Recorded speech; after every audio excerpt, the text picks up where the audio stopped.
governor, and he is listening, which is awesome. Our CEO was put on the Main Street. I don't know if you heard about all the different committees that are out there right now that the governor has aligned, and one of them is the Main Street Committee, and she is serving on that committee for the state. And our Chief Government Affairs Officer, Chrissy Butis, is serving on the Coronavirus Recovery Economic Advisory Council assembly that Speaker Craig Coughlin put together. She's also the chair of the Economic Development Subcommittee of that council. So talk about being at the table, we truly are. We're doing all we can to educate businesses throughout the state about the programs that are available since the pandemic started. So PPP, CARES Act, all of those things. We have so many things that we've had from the beginning, so many different programs, webinars about all of these topics, and we still have more of them coming. I'm not sure if everybody's aware, the NJBIA just announced $50 million in new funding and broader eligibility criteria for small business for the Emergency Assistance Grant Program. Under this, they're saying they will provide up to $10,000 to COVID impacted businesses and a wide variety of businesses, including sole proprietors and home-based businesses. And there's a special webinar from the NJBIA this Friday at 1 p.m.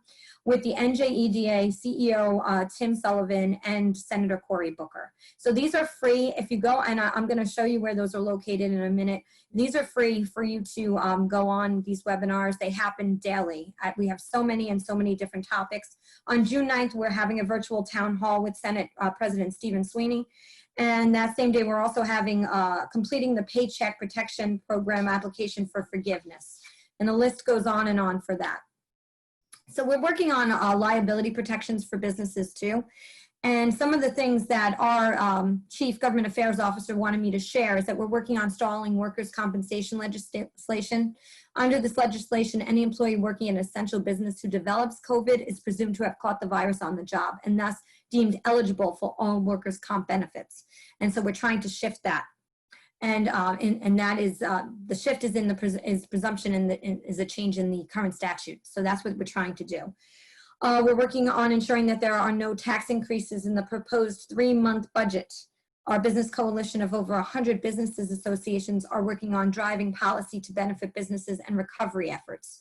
And this is where I kind of wanted to show you. So give me a second. I don't know. Hold on one second. If you can see my screen, let me know. You don't want to see that. Let's see. Ooh, steal information. Just kidding. Yeah, exactly. Can you see that now? Yes. I did also want to let everybody know, Jodi, that all your webinars that you guys are offering are on our news page. Perfect. So the links to register and everything, if they can find them with us also. Awesome, awesome. So this is NJBIA.org is our normal website, but we started out with NJBIA.org/coronavirus, and now we have /recovery. And this is what I thought was really important to share with you. So if you see, this is our recovery page, and it speaks to, now there's CDC guidance in here, but this speaks to how to open during this very difficult time and as we move forward. So there's best practices. Can you see this other screen now? The best practices? Yeah, okay. So back to work best practices, customer engagement, preparing your workforce, your workplace, I'm sorry, travel policy suggestions. These were all put together with a group, with a coalition, and any of you, by the way, can join this coalition. The coalition is made up of over 100, I think we're over 100 at this point, businesses across the state who want a seat at the table to help us get back to business. And so together from all different industries, the NJBIA sat at a table virtually with all of them to really put together something strategic and use CDC guidelines as well as other important organizations, and implemented this to create this document, of which was sent to, a letter was sent to the governor's office in May, and then they updated it again as things continue to evolve. But I thought it was important for you to see this because as we are getting ready to reopen in many, many cases, there's lots of great information. And here you go, best practices by industry. And you can see who some of the industry sectors were involved in creating this document. And so we want to make sure that everybody knows, any business in the state, member of the NJBIA or not, can be a part of the coalition. If we just go back to here for a second and we go to introduction, you'll be able to see where you can actually sign up if you want to be part of the coalition. The more the merrier. The more people at the table, the more experts at the table, the better. So please let us know. You can just fill out the form. We did a recovery survey. It was a lot of great information. You can take a look and see about reopening and what it looks like and how long it's going to take for people to either be able to make back some of the dollars that they've lost, and unfortunately, there's several that will never be able to. The other place I wanted to show you was we have a back to work marketplace. This is a marketplace that there's a fee to be a part of it. It's really inexpensive, to be honest with you, but it's a place where you can put your information and share what you're doing and about and what your business is all about. So that was another thing I wanted to show you. I just lost. Let's go back here. And then we have a COVID resource page that you can, it's not clicking for some reason, that you can go on to. Oh, there we go. And so there's more information. And if you have any questions, you know, because we do have such an arm when it comes to advocacy, you can always put a question in the boxes here and we will get right back to you. So that's something, this is something that I feel was important to share with you, because at the end of the day, we're all trying to get back to work right now, but in a safe way. And we're really, really making sure that safety is of the utmost of importance for all of our members and non-members in any business in the state. So a couple of things that we're doing. We have 3 councils that are part of the NJBIA. We have a not-for-profit council, a women business leaders council, and we also have a diversity and inclusion council. And our not-for-profit council, Jennifer, you can invite any of your not-for-profits to be a part of it. We are getting consistently amazing speakers. We have, since the beginning, we were doing weekly calls, and I was, you know, thinking it was going to get old after a while. We're 11 weeks in. Well, we're still getting 60 to 80 not-for-profits that join every other week now. We're doing it weekly because obviously the not-for-profit sector is struggling just like everybody else, but we're trying to give them really good information and places they can go and resources and tools. But also, you know, somebody said, well, who has funding right now? And that's a great question. We're still, you know, we're still trying to figure all of that out, and we need to we need to make sure that our not-for-profits are still asking for the dollars that they need, and several were not because they weren't frontline. So we're trying to help them figure out how to go about going back to asking for the dollars that they need to survive. You know, as you know, phase 1 is right now, phase 2, I'm sorry, is the soft reopening of outdoor dining salons and barbershops will be open as of June 22nd. Outdoor dining is June 15th. Phase 3 is more of that high-touch closed spaces. And then the new normal phase. You know, for us at the NJBIA, we were just told we're not going to be heading back to the office until September. And that's if that's allowed at that point. But as of now, we just know that because we can work from home, we're going to continue to do that throughout the entire summer. I don't know if everybody knows too that that we're dealing with 2 state budgets right now because they extended our fiscal year until September, and it usually ends in June. So no budget has really been covered for July, August, and September. So the treasurer testified on the current state of the budget, and so we're trying, you know, we're trying to work with them on that and get more information. Sales tax is down, and so is our income tax and our corporate tax. So this is a real problem for the state right now, and they're looking to borrow dollars, of course, and we're trying to talk to them about how much to borrow and really being very, very careful with that. We're also waiting for some federal dollars for the state as well. And we want businesses to feel comfortable with people coming back and reopening. So we are pushing on the federal level in a bill that says that that the top priority is making sure that there's no frivolous lawsuits, that the organizations cannot be held accountable if you do and put everything in place that you're supposed to put in place as per the documents that I just showed you, that there won't be the accountability, which is going to be tough, obviously, to get that passed. And in regards to the other things that we do as an organization, besides that, we have legislative committees. We are consistently bringing together our members and non-members to interact at any given time, and we introduce people all the time to each other. I know Paul, I introduced you to Bart. You weren't familiar with him.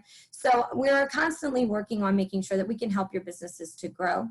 because we have such a, a depth and breadth within the state, we're able to help create connections in a different way. We work so closely with, I think we're at 30 chambers, including yours, to make sure that we can help. We're not in competition. We're here, you do what you do in your footprint every single day, and we cannot be in everybody's footprint every day. So we partner with our chambers through ChamberLink so that we can bring to you programming and bring to you expertise that you might not have for that specific topic. Or if you want to meet somebody at Panasonic and you don't have that connection, we do their members. So those types of things we can help with. And that's what we're here for. Yeah, do you guys have any questions? No. You do? I can't hear you. I don't usually mute myself, but I was drinking my shake and I didn't want to make it. It's okay. So I have questions. You went so fast that I missed a lot. Yeah, I know. And my problem is I'm like from New York, so it just kind of spews out. So the councils, you said you have a not-for-profit, women leaders, and what was the other one? Yeah, so not-for-profit council, and that meets bi-weekly via Zoom virtually, and the next one will be June 16th. And we are going to have Fred Wozniak from the South Jersey Food Bank, a frontline organization, share, and Michael Shadiak, he's with Connell Foley, and he's an HR attorney, and he's going to be talking about how to bring your team back and what you need to do in order to make that happen. So he spoke with us before when we were just starting in the pandemic, and now he's back with his expertise on HR law. And then we have diversity and inclusion. And we were supposed to have a diversity and inclusion symposium, but unfortunately, with everything else, that got canceled. And we're going to start having diversity and inclusion meetings, especially with all that's going on right now anyway, but we already have had that. It's a newer council. I should say too that on the nonprofit side, I run the state council for the not-for-profits because of my expertise in that realm. So that if any of your not-for-profits need anything or have any questions, they can please feel free to reach out. Diversity and inclusion will be up and running again with some online Zoom calls. And then the Women's Business Leaders Network, and then we have a forum. So the Women's Business Leaders Network is, I think we're in the 6th year. I used to co-chair and then chaired that, that network. And so now what they're doing is they're doing Zoom calls once a month. And our forum, which was normally at the Ocean Place in Long Branch, is unfortunately, we brought out 500 people to that last year, and that was our 5th year, is now going to be virtual, which is going to be very hard. But we are going to make it happen because it has such a following. And normally our tickets are like 200 plus. I think their early bird is now $75. And we're going to have, we always have great keynote speakers. Last year it was the head of Rent the Runway, if anybody's familiar with Rent the Runway. And then we have breakout sessions and different topics. And also you can, if you're in the beginning of your career, you can go to a specific track for that. If you're a CEO, you can go to the CEO track. So I don't, now we're doing things differently. And when is that exactly? I had it on my calendar in person, actually. When are you holding it now? It was, well, the date I think is still the same. So it was September 11th. Okay, you had another event that was just happening, I think maybe in Trenton, I had on my calendar, so. Okay, I'm not sure. Yeah. Okay. There's a lot of them coming up, and that unfortunately are now going to be virtual. Sure. We have meet the decision makers was coming up. Yeah, we have several different ones, and unfortunately now we're going virtual on all of them. So the Women's Business Leaders Forum is September 11th, and the council's still going. So those are the 3 active councils right now. But then there's a legislative committee that Chrissy Butis runs as well. And for the most part, like I said, we are in full swing. We're doing all we can right now to keep businesses updated. The unfortunate piece is, just like you, Jennifer, I'm sure, receiving those calls with, our businesses are struggling. What can you do to help us? And how can we, and I didn't get unemployment and all of those things. And it's awful. There's lots of things, and we're doing everything we can right now to talk to those individuals and connect them to resources. Our pages online consistently are updated. And I don't know if anybody receives the New Jersey Business Today. that comes out from us. You don't have to be a member in order to get that. It is an online newsletter that comes out weekly, comes out daily, and it's short and to the point, and it's not a lot to read. But you can sign up for that if you just go to njbia.org, and at the very bottom of the page, it asks you if you want to sign up, so you can get information from us daily on what's happening, because every hour is something different. Today is Wednesday, so Michelle's probably on the phone or on Zoom with the government team there. So with that, I know I did speak very fast, Jennifer. You're right. I do tend to do that. But like I said, that's the New York coming out in me. But there is so much that we do. It's exciting to work for an organization who is doing everything we can right now during this, not just the terrible times, but during normal times for businesses across the state. And a lot of organizations don't really know what we do. They think we are just the legislative arm, and we're so much more than that.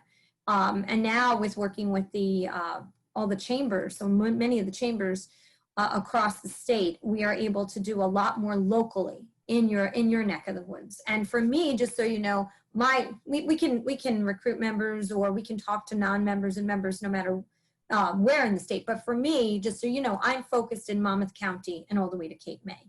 So I live in Ocean County, so I am here if you have any questions, and I know I'm local to your area, which is important. Oh, go ahead. I know that that EMACC's a member, but each one of us individually is not. So in order for us to participate in your 13,000 member networking events and a lot of the perks that come with NJBIA, we would have to join separately, individually.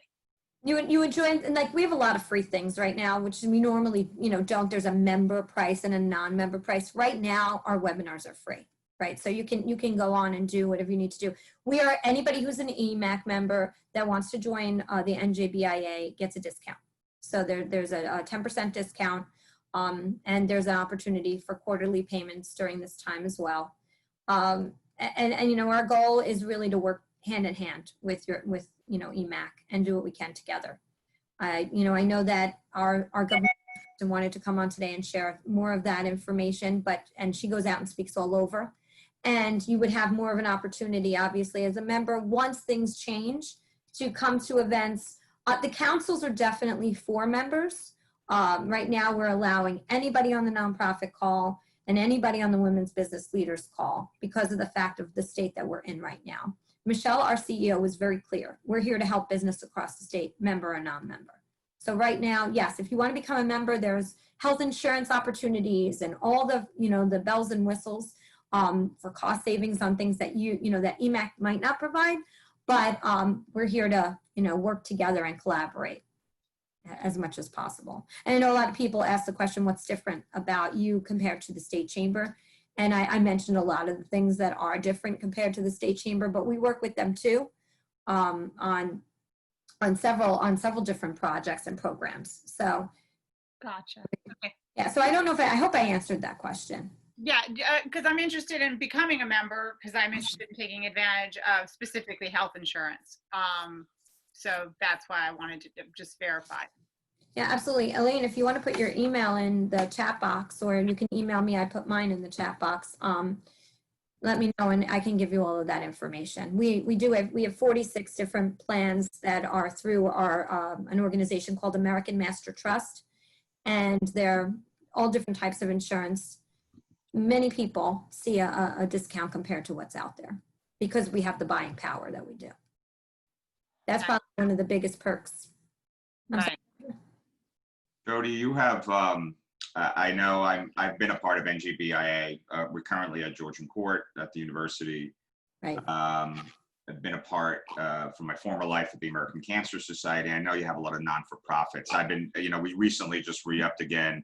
So I'm just, I know Dr. Marbach, President Marbach from our college, we're getting involved on the educational side, with reopening and just in general, of course. Right. But one of the things, and I know it seems like there's so many sectors that are being affected in so many ways, retail, obviously, service, food, restaurants, of course.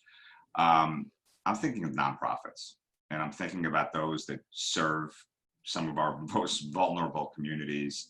I know, the American Cancer Society, obviously has a local presence and a large, but they are, event-based organizations, which, they were a machine in many ways, and it was their lifeblood, are really struggling. And that concerns me as well as others. I mean, there's so many other meritorious organizations out there that are there to help people, but they're in dire straits now. So I'm just wondering if you can give some insights on what you're hearing and anything that NJBIA can do to help sort of bolster that consortium of nonprofits. No, it's a great question. When we started, just so you know, the Not-for-Profit Council started in February. That was the first, we had one meeting and then the pandemic hit. Right. Well, but the goal of the council was a bit unique. We wanted to bring the for-profits and the not-for-profits together in the room to learn more about each other and to understand the depth and breadth of what the not-for-profits do. Because you say American Cancer Society and what they do, but you don't know all the programs that they provide across the community. So our goal was to make sure that could happen. Also, for those organizations who couldn't sponsor, could they provide a marketing person that's on their team for a half hour a week or a month to the not-for-profits? So we are trying to marry those who, although we can't marry funding, which we wish we could, we are trying to help marry services between the two sectors. During our calls, we do some breakout sessions and things like that in order to do that. Right now, we were so focused, we've done that a couple of times. We were so focused on just giving information and resources. And, like I said, we did have somebody ask us yesterday, what funders are out there right now that are funding? And that's a really great question. Yeah, we don't really have, unfortunately, that answer. We did have a couple of foundations. We had the Ocean First Foundation and the Grinwald Foundation came in a call with us and shared because they actually support my not-for-profit as well. So it was nice to be able to bring them on. But they said the same thing. It's time to pivot for those who are just waiting. And I know that a lot of organizations that I have spoken to said, yeah, we don't know what to do. They kind of vanished. That was the other problem too, is that everybody got so worried about, well, I don't know what to do because we're in the middle of the pandemic and I don't want to seem selfish. And even us as, at my nonprofit, same thing, that you get quiet. You can't get quiet. You have to share your mission. You have to share it. You have to tell people what you're doing. And you have to steward your donors right now. So we're kind of helping to guide them on what to do, as many have almost stopped the fundraising piece, which is kind of strange, while others are looking for grants and opportunities. And we had Doug on yesterday from the Center for Nonprofits. I don't know if you know Doug Schoenberger. And he said, the pillars can't change. The funders, the pillars that they fund, that doesn't change. So, really take a look and do your research. So although we're not marrying nonprofits to funders, which I wish we could do that, we're doing everything we can to provide them links to other nonprofits. The other thing too, to be honest, the other piece of what we were trying to do through the Nonprofit Council was to make sure that nonprofits that were similar collaborated and put out grant funding, applications to organizations together, because it seems as if you can fund multiple organizations, the funders are looking for opportunities to do a massive program as opposed to the little one-offs here and there.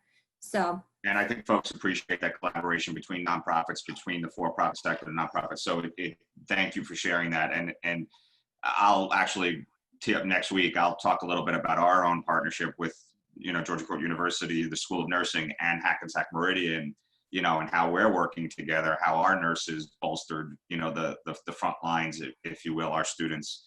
And there are common threads in regards to those who have an affinity to each other's missions. So there is that tie together too. So I appreciate your feedback. And no, thank you. And please join our calls, that they're free and anybody can join. Their next one is June 16th at 1:00. And that I can send Jen the information for that. I have your site on there, and I'm going to just go through after this call and just start plugging in some dates. So. I actually put all of that in the chat too, all the individual links. So, Jodi, what is the status on the 501c6s? That's the nonprofits that chambers and business associations like NJBIA fall under, who have been giving everything for free, getting the information, working to help all their businesses, and getting totally left out of the picture. I know, and I wish I had an update. I know that it was up for a proposal, and I know we fought for it, obviously, but I don't have an answer. I wish I had an answer. I have not been updated as to what's happening on that, and I can get back to you on that, but nothing has been. I know also I've been working with MODC, same situation. It's very interesting. And when we were talking about the nonprofits working with the profits, what I think is I come from a nonprofit background, and the chamber is a nonprofit, but my job is to work with all these businesses that hopefully make profits. So it's a whole, a nonprofit and a person with nonprofit experience is trying to work with people who are all about making the profit. So it's a very unusual situation. And then to be the one, I think, aren't we the only sector left out of funding? Yeah. And it doesn't make it makes no sense. And you can't imagine how many chambers and organizations like MODC reached out to me to say, what's going on? And I'm like, yeah, we're fighting for it. Yeah, I knew that. I just didn't know where yeah. the process, because it seems to have gotten lost. Yeah. I feel like it totally got lost. So I'll reach out to Michelle also, our CEO, and see if she has any updates on it, as she, in her conversations. Like I said, every hour things are evolving. So I'll get back to you if there's anything I can find out. Jodi, I have a question for you. Yeah. With the budget being pushed back to September, and Mm-hmm. all the shortfalls that are going to be in that budget, one of the things that will help normalcy with businesses is to get kids back in school so the parents can go back to work, and that doesn't seem to be talked about in any of the resources that I've been reading. Is the budget shortfall and its effect on school systems and transportation coming up in your worlds? And if it is, what are you hearing? So it's funny because camps are now going to be allowed. Day camps are going to be allowed. And so just to kind of sidebar for a second on this, we have dance studios and all those other places that are like, well, what about us? When are we going to be able to do this? If you could do camps, why can't you do dance studios? So everybody's talking about it, but I don't have any update on it because the school situation, my daughter's going to be heading to college in September, and I have the information I'm even receiving about that is nothing is standard. We are getting, well, we think we might be able to do the dorm situation, but we're really not sure, so we might have to go. And then they're talking about starting off virtual. Then they're talking about, well, if we're not going to do that, maybe we'll have the freshmen and the seniors come in and not have the sophomores and the juniors come in and have them do it virtually. So there's really I hate to say it, there's really no this definitive decision about schools and about colleges. And so Paul, I can get back to you on that and see if Michelle's heard anything else on what that looks like and what that has to do with the shortfall on the budget. But I have to be honest, I don't have a great answer right now for you. I just think, the businesses can't resume their their normalcy if half the workforce has to care for the kids if they delay school. And this is something that Michelle was updating us as a team yesterday about, saying that this is something that they're pushing for. It's just, how do you do it safely at this stage? And because of the fact that there's all this talk about a second wave come the late fall, early winter. So how do we help with that as well and ensure that that's not happening? I know that there's one college, and I can't remember if it was Rowan or where it was, that said, we're going to start in early August and everybody's going to be done by Thanksgiving. And then you're not coming back until like March. So it's very interesting. And that's the thing, it's not one size fits all. Everybody seems to be doing their own thing. And Michelle is trying to put together metrics and protocols where everybody's on the same page. And that's difficult, especially with private colleges. My daughter's going to be going to Westminster Choir over in Lawrenceville, and we don't have, a real set schedule of exactly what we're doing right now. And actually, what about you at Georgian Court? What do you have?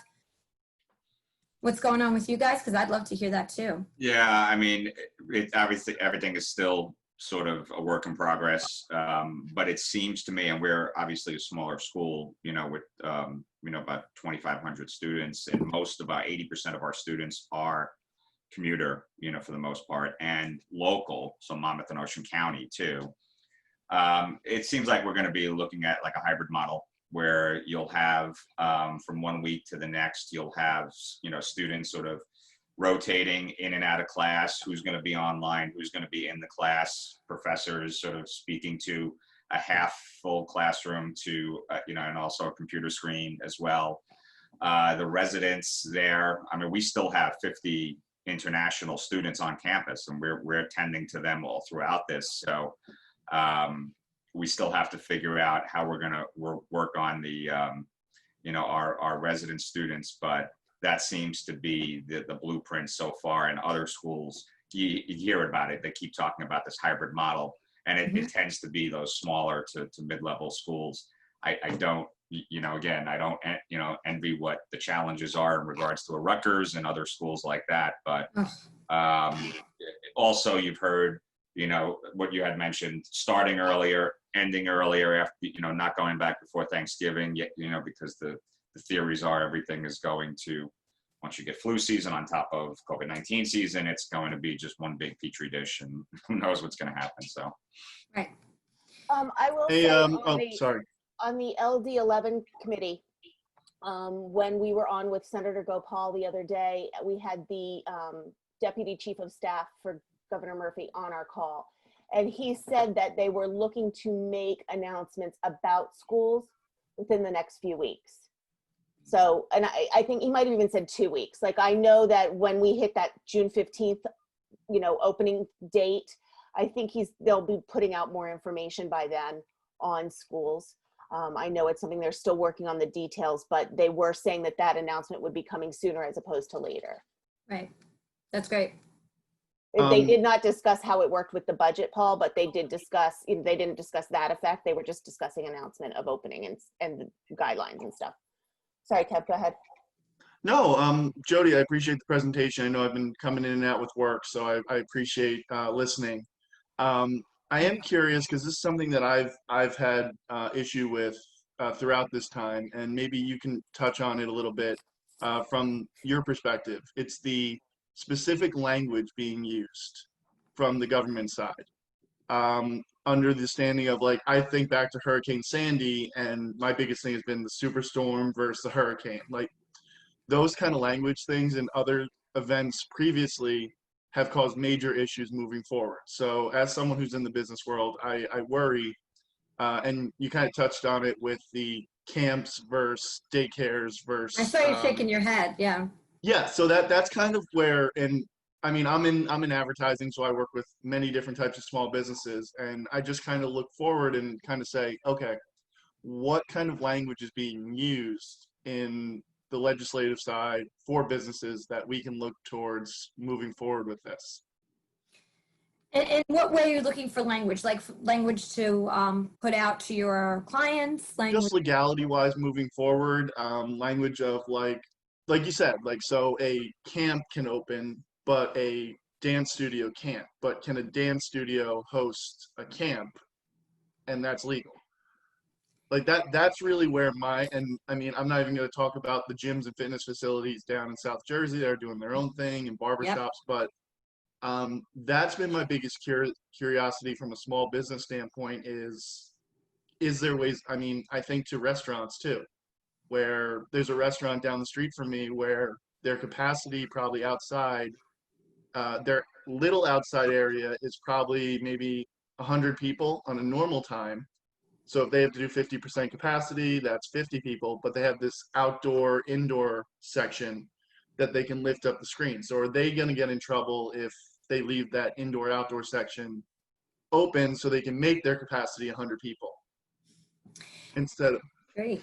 Those are great questions. It makes perfect sense. So that resource document that I showed you, there's a lot of really good language in there that is really more specific.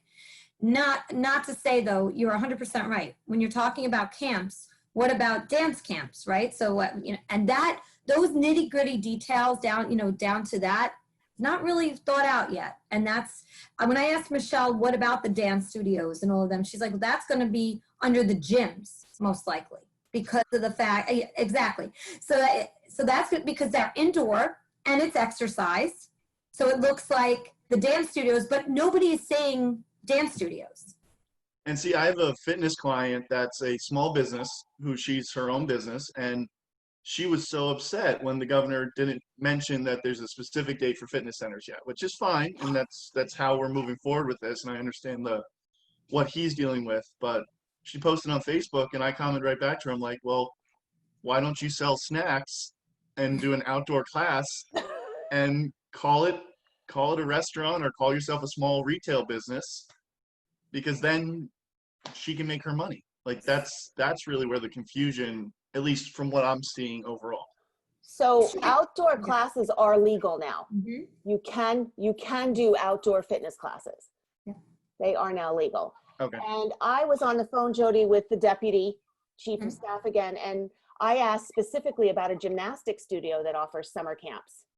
And he said that they fall under summer camps. Yeah. And not fitness studios. So I would think that if a dance studio is offering summer camps, which I know, when my kids were taking dance, they had summer camps. That's what my kids did. The summer camps can be open, but dance classes for education can't yet. Right.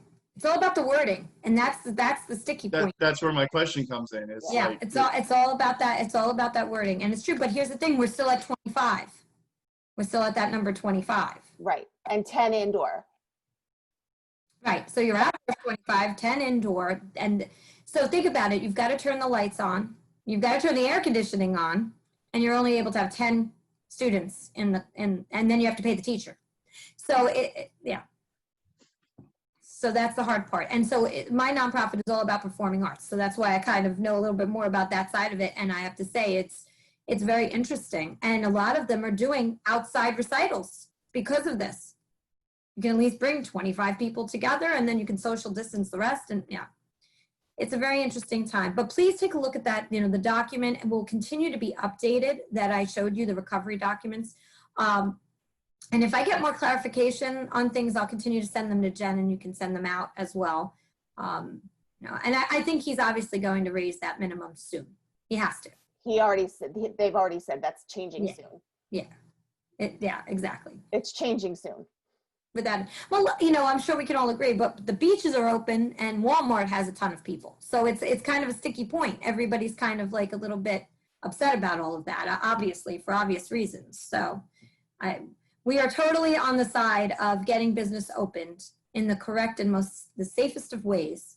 But, she described it, our CEO, as kind of like the seesaw. She was saying yesterday, and I love the way she put it, which was, the number of cases are going down, but the economy is still down here. We need to get them, a little bit more balanced, because now that the cases are going down, we can't keep the economy, still tanking. So it's time now to start opening and start doing the things safely. So. My hope is that when we were talking about the second wave, that because we've had this experience and we have some guidelines already in place into how to slow or flatten the curve, we will be able to do that without going to a full shutdown again, is my hope. I mean, we're already taking steps, masks, spacing, washing, that's going to be ingrained in us already. And then, so hopefully when the new wave comes back, people just remember what to do, or we reinstate more of that, but not have to shut the whole economy down again, which I think is one of the reasons that it's opening more slowly too, so that those things are in place to keep people safe as we move forward and if it comes back. Do you agree with that, Jodi? Oh, absolutely. And we now have all of those plexiglass things in the stores now, so you're separated from the cashiers. The hair salons are putting that into place. I mean, so many things are happening so that, God forbid, that second wave is real. We can be, we might have to pull back a little, but not shut the door, close the doors and stay hibernated for months on end. And you'll have antivirals in place. You'll have some mild herd immunity. There's going to be other mitigating factors. It's just the confusion is going to be, do I have type A flu, type B flu, or coronavirus, or both? Or something new, because who knows? I got stung by a killer bee or whatever that was, a killer hornet that came back. As long as the locusts don't come, we're all right, The locusts won't hurt us. They're just going to, right? They don't hurt people. They're just really, I don't know. They're just like all over the place. I think she's talking about a little more biblical standpoints, exactly. Jennifer. Sorry. Yeah, followed by 4 horsemen. 4 horsemen come, that's it. The locusts are supposed to be coming, right? The locusts are supposed to be coming. Oh, God. No, cicadas. Oh, Cicadas. Don't scare. Okay. Don't scare the Sorry, biblical sorry, people. sorry. And I'm not even that, but I'm just like, that's always been used as like, that's the end of everything. But yeah. Well, horse racing is back July 3rd, so I mean, By themselves with a jockey. They don't get any fans going, come on, Dova. Cheering virtually.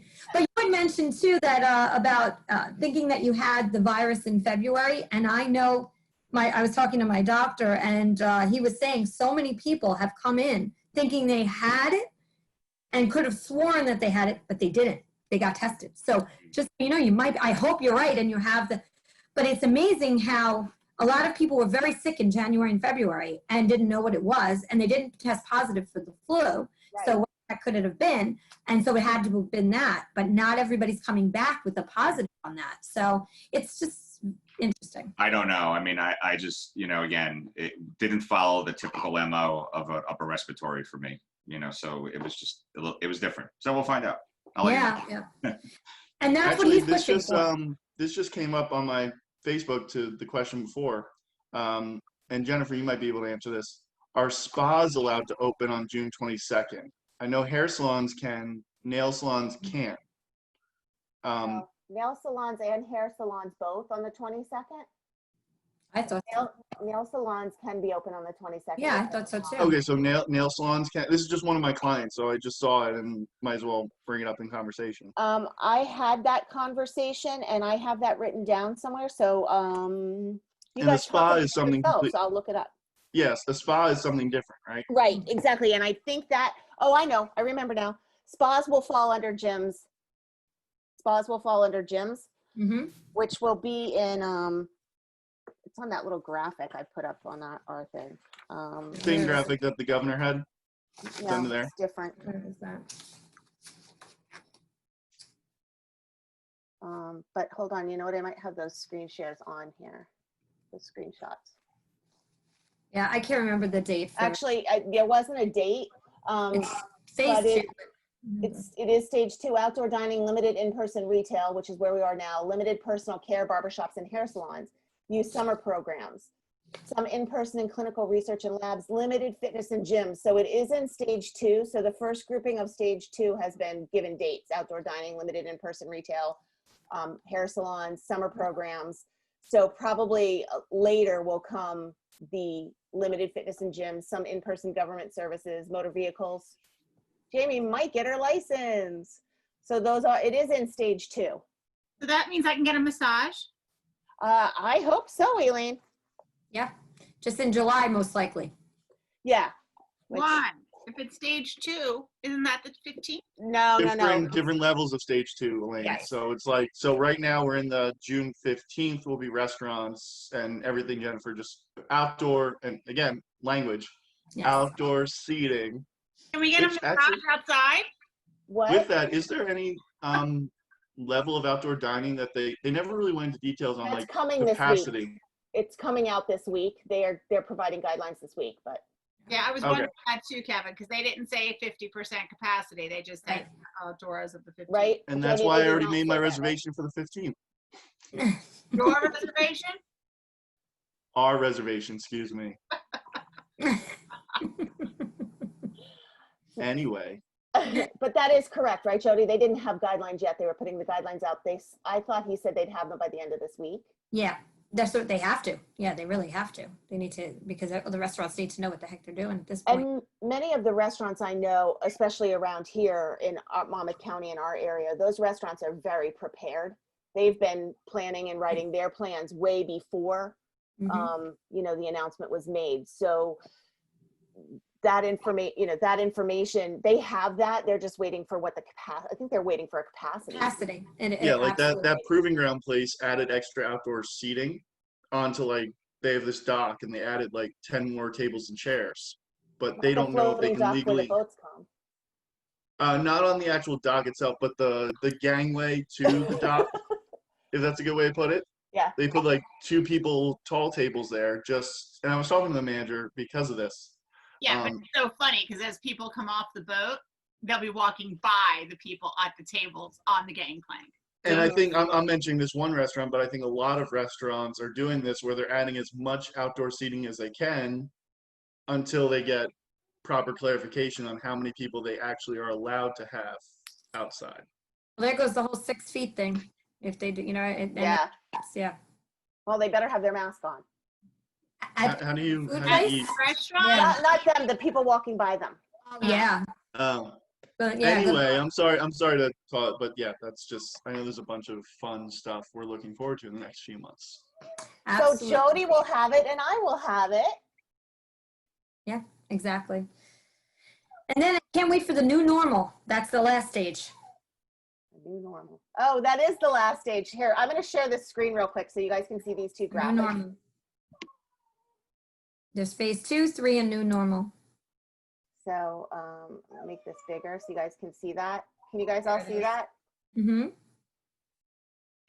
So these were what we were talking about before, the youth summer programs, and then the bottom half of this, still waiting for dates, but in phase 2. And then these are stage 3. Most What is activities. Motor Vehicle Commission squared? I don't know. Yeah, I didn't see that. That's funny. Yeah. And then our new normal is economic and social activity back to normal with a new resilience. Woohoo! And then this graphic was also on Governor Murphy's thing the other day. Approach to safeguarding activity, reduce density, adopt infection control practices, limited practice, you know, their little square. So I would say up here, the last thing you want to do is go sit in a movie theater or eat inside. Yeah. These are your safest things down here in the green. So I thought those were really good graphics. No, they're great. Thank you for sharing them. I did have them. I could have brought them too, so thank you. They were on my desktop. I hadn't filed yet. What? I said they were on my desktop. I had not filed them away yet. Oh, okay, well, thank you. Accessible. That was awesome. They're really good graphics, but they don't bring it down to the nitty gritty of all of the different industries, and that makes it confusing. Yeah. So. Absolutely. All right. Well, we are almost at 10. Does anybody Yeah. have any additional questions? No.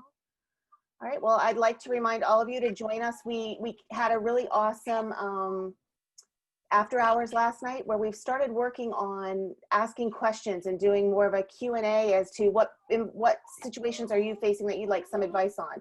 How are you struggling? How can you look differently at marketing yourself now? Working on perfecting your 30-second commercials. So they've been very interactive and very, you know, the polls we're taking by the people who are on them is they're very helpful, different than just networking and chatting. They've got kind of like a topic or a goal or an activity. So those are every Tuesday night on, they have their own special, Tuesday nights have their own special login. Everything else we do is the same login for this one. And these are every Wednesday morning at 9. And Frank will be with us next Wednesday to discuss his trials and tribulations at Georgian Court. My first 7-8 months during a pandemic at my new gig. Yeah, exactly. I think we've got Paul who's similar in a situation like that too. So Jodi, thank you so much for everything, and thank you and NJBIA for all the fabulous information you're sending out. No, thank you. I'm sorry I don't know everything about everything. It's just a very complex organization, but I will get back to some of those questions that you had. I will absolutely get back. Well, we're really going to hold you responsible for not knowing everything about everything. Because I was just going to say, like, I mean, no one knows anything about everything. And God bless what a dance studio versus a gym versus a spa versus and I've just refused to get my hair cut too. So we'll figure out. I scheduled mine. Mine's scheduled. I'm so excited. See, I'm scheduling the restaurants. You're scheduling the haircuts. I'm vain. What do you want me to say? You probably think the Zoom is about you. I do. Okay. Awesome.